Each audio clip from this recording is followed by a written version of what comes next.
Nako! Gwen Garcia mas nagiging mabuti sa mata ng mga Cebuanos? Hala! Dahil kay Pambare 4? Eto, panoorin natin mga kadonatics. Nako! Ang mga Subuanon should be a very wise electorate. Pili ato. Kadtong di mo ilad ninyo. Okay, this is mga kadonatics, a throwback nung 2025 nung sinabi ni Gwen Garcia na magaling daw talaga yung mga Cebuanos. As far as voting is concerned mga kadonatics, marunong daw pumili. Ito. Dili magpatakag saan nga dili nila matuman. Hindi daw yung klaseng politiko mga kadonatics na nangangako lang pero hindi naman natutupad yung talagang pinangako. Ay nako. Mga Subuanon, mag-istoryeta sa numero unong problema sa probinsya. Hospital and healthcare. Kung ako makalingkod, hospital unahon. Kung siya daw makalingkod mga kadonatics, kung siya daw mananalo, this video was on 2025 mga kadonatics, okay? May problema kasing nangyari ngayon.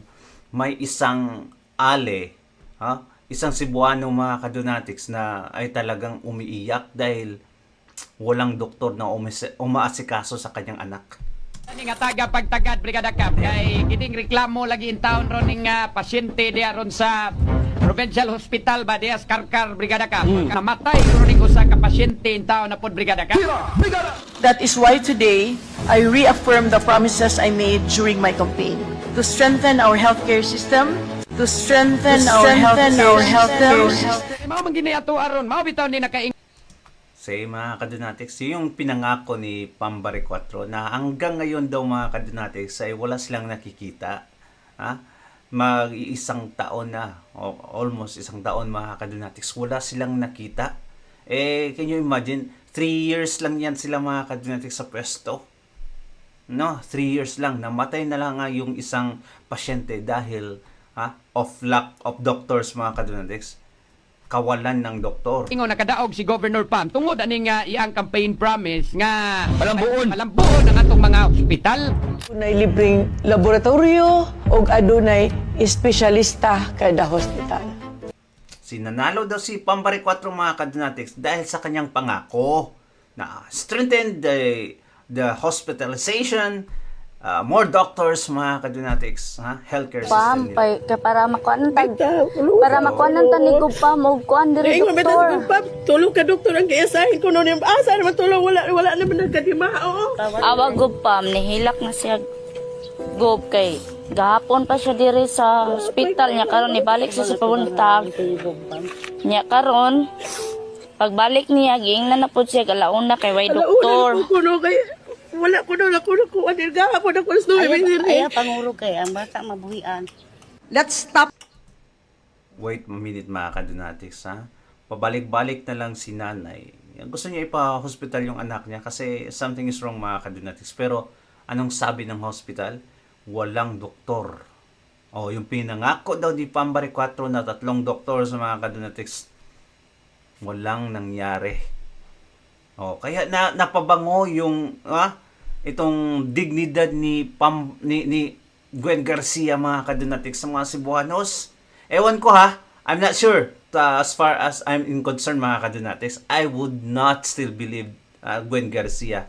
Mga kadonatics, politiko yan ay naka-align yan sa mga Marcoses. So, please, do not mga Cebuanos, okay? Do not. This nga, sigihan na mong ilad sa mga politiko. Kung ako makalingkod, hospital unahon. Wa ba may mudagan to be the most popular? Ayaw mo ka-goal kay magpadayon niya ko sa kong TikTok. TikTok. Nidagan Ay, mi nako, Pam. aron kami dunay mahimo nga kaayuhan musulbad sa mga problema bisag lisod kaayong sulbaron bisan pa og maputos nako sa tanang atake apan sa akong tan-aw mas daghan ini ang malipay dapat mo na inyong pangitaon dili kadtong gusto mahimong Mr. Popular. Nako, nagpapabangon na si Gwen Garcia mga kadonatics. Mukhang gustong tumakbo for the next election.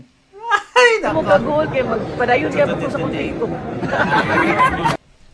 Ay, nako, Pam. Pam pam pam pam param pam pam pam para pa pa pam pam. Nako, wag naman sana Pam na magiging history ka na lang dyan kasi hindi ka na makakabalik. Okay. Pam, you have at least more than two years. Okay? Galingan mo, Pam. Ha? Ibuhos mo na ang lahat. Ibuhos mo na. You still have the time. You still have the time. Inday Sara magre-resign para hindi ma-impeach. Oh no! Totoo kaya ito mga kadonatics? Anyway, panoorin natin si Jordan Ilustre. Okay? Parang Luistro din no? Ito mga kadonatics. Parang ganong mga proposition. Pero sabi ni Luistro, kung kahit daw po mag-resign ang Vice President Sara Duterte, ay itutuloy pa rin daw nila yung impeachment complaint kahit mag-resign si Vice President Sara Duterte para daw po ma-resolve yung parusang perpetual disqualification mula sa anumang posisyon sa gobyerno, no? So, ibig sabihin, kahit mag-resign si Vice President Sara Duterte, tutuloy namin kasi gusto namin magkaroon ng perpetual disqualification. Di naman yung sinabi niya. Pero kung titingnan mo, itutuloy, gusto nila talaga ang disqualification, no? Kaya nga pinipilit po nila dahil ang target po nila by 2028 ang Vice President hindi po makakatakbo bilang presidente, no? Pag nag-prosper po yung impeachment. Takot na takot kasi itong bruha mga kadonatics sa House of Representatives, sa Kamara, itong si Luistro mga kadonatics, takot na takot. Baka pagbabayarin siya sa 8 million na utang niya mga kadonatics. Ay, nako. Ay, kakawawa itong si Luistro. Takot na takot. At hindi lang siya mga kadonatics, lahat ng mga komunista, lahat ng mga kurapot. Okay, balikan po natin yung proposition na magre-resign si Vice President Sara Duterte. No, actually sa akin mga kaibigan, mga partners, hindi po yun kahit sabihin po natin na kung mag-resign siya, hindi matuloy yung impeachment, at by 2028 pwede siyang tumakbo. Sa akin po hindi po practical na hakbang po yun. Bakit? Kasi pag mag-resign siya, ibig sabihin tawag dito, parang in a way, parang inaamin niya na meron siyang pagkakamali. Pero kung titingnan natin yung personalidad ng Vice Presidente, anyway, hindi naman talaga siya, hindi siya magre-resign, no? Kaya sa atin, no, hindi po yun, no? Hindi po tama, no? Baka nga ang nagpalabas lang yan yung kabilang grupo, no? Although meron po akong nakitang Duterte supporter, no, na parang sumang-ayon doon sa pahayag na yan or sa proposition na yan na baka mas magandang mag-resign na lamang yung Vice President para nang sa ganun hindi siya maapektuhan ng impeachment. At by 2028 pwede pa siyang tumakbong presidente. Pero again, sa atin po hindi po yun tama. Kasi siyempre binoto siya ng 32 million na tao, di ba? Binoto natin, binoto ng mga 32 million ng mga Pilipino. Tapos bakit mag-resign dahil lamang sa tawag diyan, banta ng impeachment case na talaga namang alam natin pagdating sa Kongreso talagang ipapasa nila yan sa Senado, no? Kaya lang problema po diyan mga kaibigan, mga partners, pag nag-resign po yung Vice President, wala na siyang pagkakataon, no? Unang-una, dito sa lower house, no? Tingin po natin, hahayaan na lang nila yan, hindi nila masyadong papansinin. Ang talagang paghahandaan po nila, yun po sa Senado o kaya sa Korte Suprema. Doon po yung talagang magiging labanan po dyan. Totoo naman talaga mga kadonatics. At sinabi na niya ni Inday Sara Duterte na never would she resign mga kadonatics sa pwesto. Kasi, ano yan? Magiging in vain yung boto ng 32 million. At kasama ako doon mga kadonatics. For the first time, bumoto ako kay Inday Sara Duterte. Okay? For the first time in my life, bumoto ako at nabudol nga lang kay BBM. Anyway, yun naman talaga. At yung naratibo na yun, mga kadunatics, na kahit mag-resign si Inday Sara Duterte, ipagpatuloy pa rin namin yung impeachment case. Sila lang yung gumagawa niyan, mga kadunatics. Never naman natin yan sinabi sa kampo ng mga DDS at sa mga Duterte na magre-resign. Sila lang mismong gumagawa niyan, mga kadunatics. Just, to tell Inday Sara Duterte na if ever she would consider on resigning, mga kadunatics, alam nyo ba anong mangyayari niyan? Alam nyo ba? Pag mag-resign si Inday Sara Duterte, first, mawawalan siya ng power, okay? Na sagupain itong mga demonyong ito. And mga kadunatics, ngayon nga, less lang yung tingin nila sa Vice President. How much more kung wala siya sa pwesto, mga kadunatics? That would be chaos. Second, pag bumaba si Inday Sara Duterte, alam nyo ang gagawin nitong mga kumag na to? Pababain si Marcos Jr. Yan yung talaga, mga kadunatics. Ngayon, hindi nila pinapanawagan yung pagbaba ni BBM. Hindi pa. Unahin mo muna nila si Inday Sara Duterte. Kasi, mga kadunatics, kung pababain nila si Junior, ay talagang si Inday Sara Duterte ang papalit sa pwesto, which it would be a dilemma for them, mga kadunatics. Kaya nga, may story na mag-resign si Inday Sara Duterte galing sa kanila. Well, anyway, too much for that. Let's go on. At ito naman, siyempre, ito pong si Terry Ridon ng Bicol Saro Party List, no? Na committee member.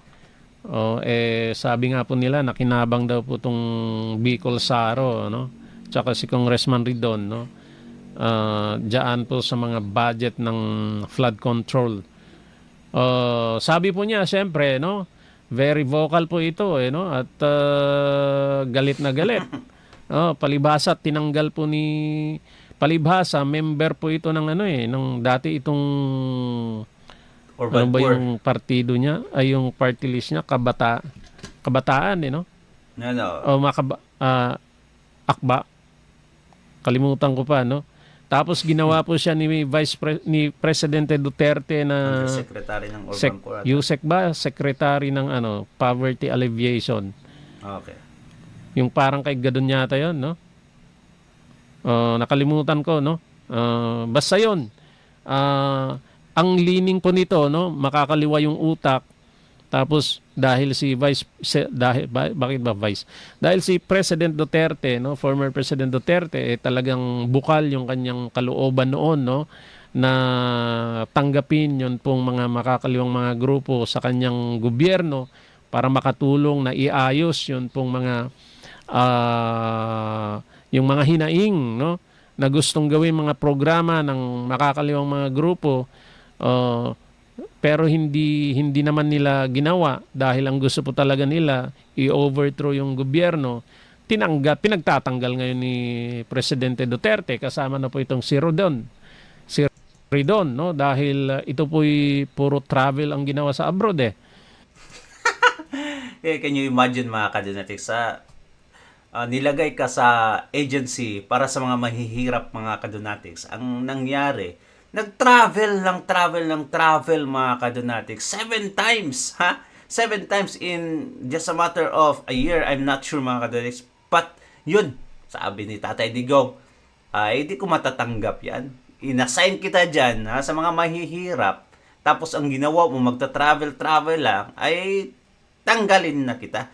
Ayun, mga kadunatics, tinanggal talaga. At ngayon, hanggang ngayon, ay nagumuti yung budi niya, mga kadunatics. Parang hindi maka-move on talaga. Dahil dyan galit na galit, no? Kaya ang sabi niya, dapat daw, no, sa March 25 hearing ay ito daw po yung best and most direct chance ni Vice President Sara Duterte para sagutin ang mga akusasyon sa kanya, no? Yun pong confidential fund, yung bribery, at yun daw pananahimik ng Vice President, lalo daw pong magbibigay sa publiko, no, ng impression na ng katanungan sa publiko at baka sabihin talagang guilty, parang ganun yung gusto niyang sabihin. Pero ang gusto niyang sabihin dyan, dapat umattend ang Vice President, di ba? At pangalawa, mga kaibigan, mga parders, no, question din ni Ridon yun pong pagtatalaga ni Vice President Sara Duterte kay o pagkuha ni Vice President Sara Duterte bilang kasama ng defense team. Ayan pong si Attorney Michael Powa na naging tigapagsalita ni Vice President Sara Duterte nung siya pa'y nasa Department of Education, no? So, yun yung mga concern ng mga bumabatikos o against dito po sa ating Vice President. Ngayon, ano naman po ang sagot, mga kaibigan, mga partners, ni Attorney Michael Powa, no?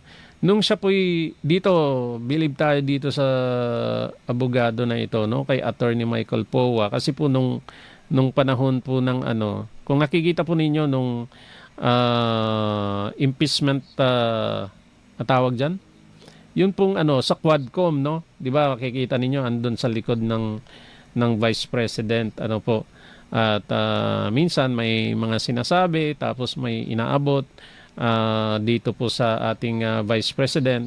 Tapos one time parang na-interview, no? Actually nung wala na po si Vice President VP sa Department of Education, na-interview po yan si Attorney Michael Powa at doon bumilib nga tayo, kaya pala kinuha ni Vice President Sara Duterte dahil talagang matalino, mga kaibigan, mga partners.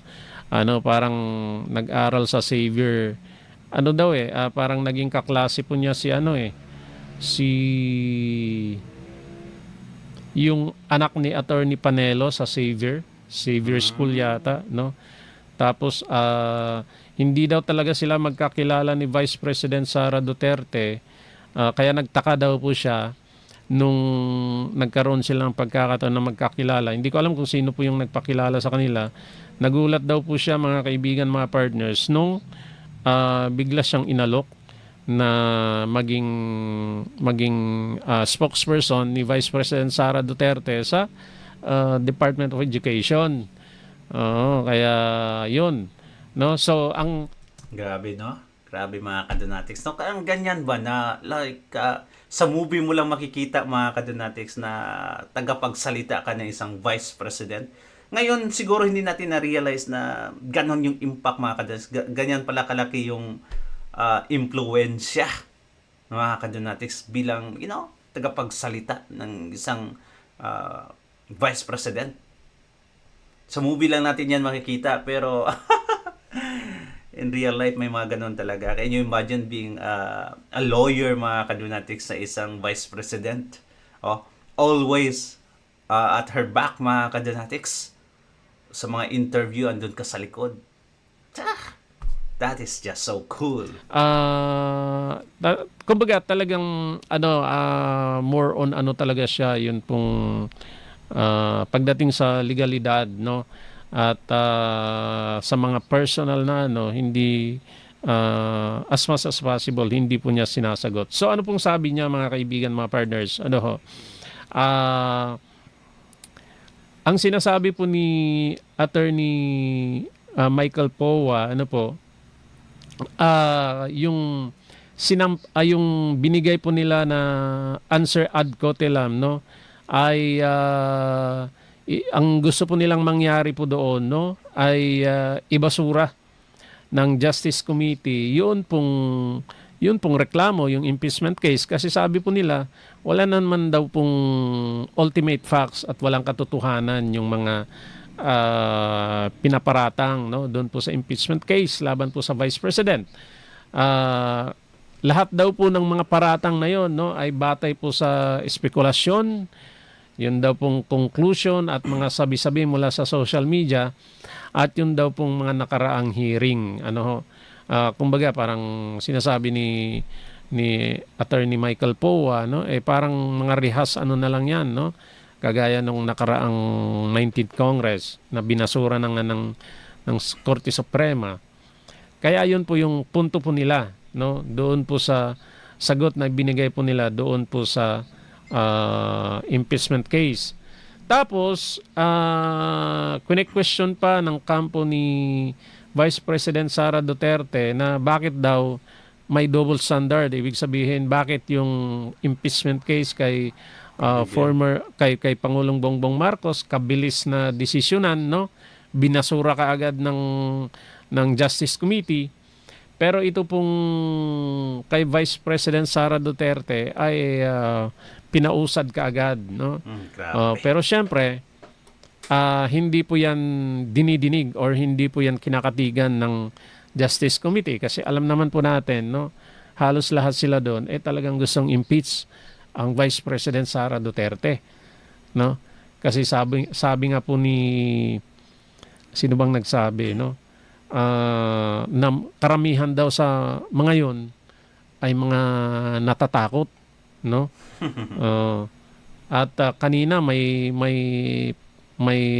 sinasabi si General Pokis, ano, na doon daw sa lungga ng mga buhaya nagkakagulo, no? Dahil meron daw naghahanap ng ng ilan daw ba talaga yung bilang ng maleta na na-deliver, no? Ewan ko kung gaano katotoo yun, no? Pero may mga naghahanap daw. Pero dito, mga kaibigan, mga partners, karamihan po dito sa mga kongresista na involved, mga politicians na involved, ay ayaw po talagang maupo, maging presidente si Vice President Sara sa 2028. Lalong-lalo na yung makakaliwang mga grupo, number one, yung mga involved sa flood control project, number two. At syempre, yun pong kampo ng Pangulong Bongbong Marcos. Di ba? Okay, so ano pong sabi ni Attorney Michael Poa? Sabi niya, yun pong pagdinig sa kamera kasi tinatanong po siya, no, kung pupunta daw po ba ang Vice President, sabi niya, depende po kay Vice President Sara Duterte kung pupunta siya o hindi. Kasi sa kampo nila, no, pupunta man daw o hindi ang Vice President Sara Duterte, isusulong at isusulong pa rin ng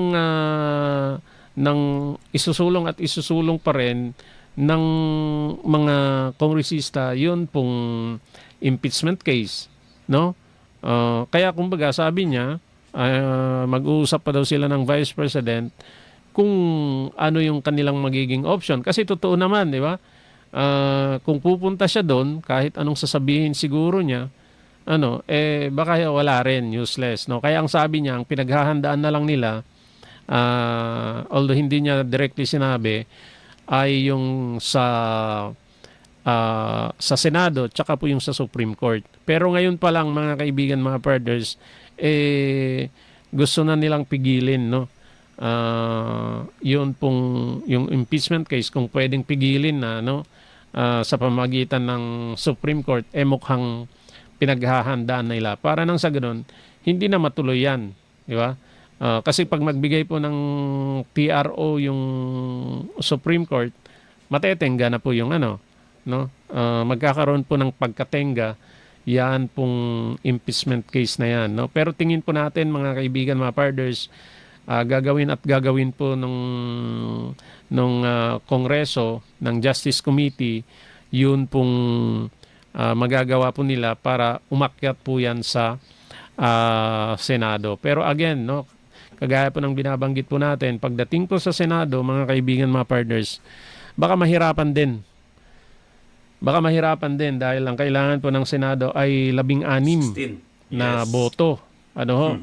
Ilan po ba yung composition po ng Senado ngayon? Yung minority nasa 9 na. So doon po sa majority na i-expect na boboto sa impeachment case ay 15 lang, no?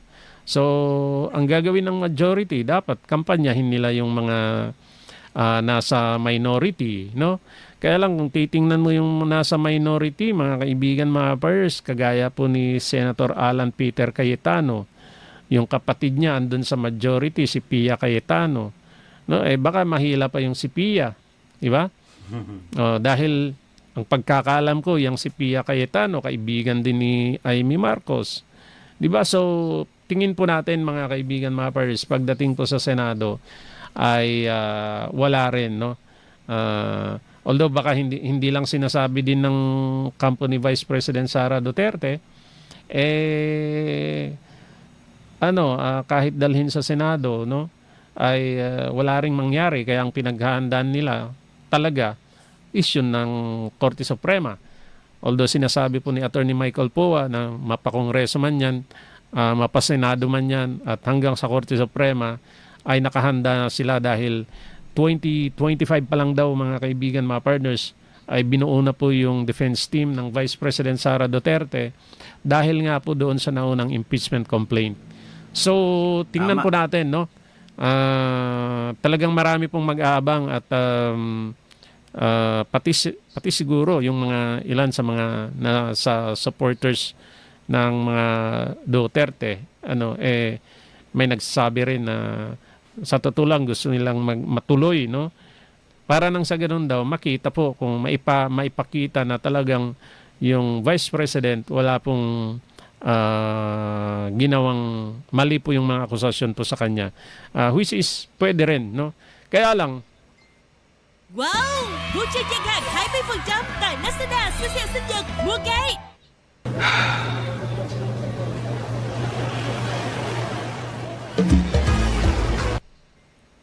kung ikaw po yung nasa kampo ng Vice President Sara Duterte, lalong-lalo na yung legal team, bakit mo papaabutin sa ganun, di ba? Tama. Bakit mo ilalagay pa, sabi nga ni Attorney Michael Poa, as much as possible, no? Hindi nila dapat kailangang ilagay si Vice President doon po sa sitwasyon na yung kanyang karapatan, no? Sa due process ay makompromise. No? Ibig Tama. sabihin, kung hindi naman na kailangang pumunta pa si Vice President Sara Duterte doon, hindi na nila gagawin. Di ba? Unang-una, sabi niya, hindi rin naman pwedeng mag-ano daw po yung mga abogado, hindi daw po pwedeng mag-cross-examine yung mga abogado, no? Pagdating po Sa mga doon witness na mga kumag. sa Justice Committee, no? Pagdating po sa Kongreso, ang pwede lang daw magtanong yun pong mga members po ng komite, no? So parang sabi niya, parang useless lang din, di ba? Sabi niya kasi kaming mga abogado ni Vice President Sara, pagdating doon, hindi rin naman namin pwedeng tanungin yun pong mga witnesses kung meron mang i-presenta yung prosecution, no? Kagaya ni Ramil Madriaga, mga kadonatics. Kaya nga, don't take any chances na talaga na, So, paabutin pa. Oo nga naman, no? Pero ganun pa man, tingnan po natin sa March 25 kung ano pong mangyayari. Pero again, sa punto po natin, sa atin pong pananaw, no? Kahit anong balibaligtarin yung ano dyan, mga kaibigan, mga partners, naka-ready na yung ano dyan. Naka-ready na po yung mga papeles dyan na tawag dyan, sufficient, no? Sabi nga ni Beatrix ni Chairman Jing Jerville, no? Luistro, pag overwhelming yung ibibigay na kagad sa Senado, no? Doon pa lang mga kaibigan, mga partners, alam mo na, di ba? May mga pahiwatig na talagang diretso na po yan sa Senado. So, yun. Kung gusto po ninyong mapanood yan, mga kaibigan, mga partners, yung live na hearing sa March 25 po yan, alas 10 ng umaga, mag-subscribe po kayo dito po sa ating YouTube channel para nang sa ganun magkaroon po kayong notification every. Well, anyway, mga kadonatics, di ba? Di ba? Ganyan sila ka mga kupal at gahaman talaga sa power, mga kadonatics, na, They don't care kung sino yung masagasaan nila, kahit pa yung Vice President na alam naman natin mga kadunatics, inosente. I truly believe, even without the trial mga kadunatics, na inosente si Inday Sara Duterte. Well, anyway, naniniwala ka din ba mga kadunatics na ma-impeach nila si Inday Sara Duterte? Comment down below at babasahin natin yan. Thank you so much and God bless you mga kadunatics. Ingat palagi! Like and subscribe. Bye-bye.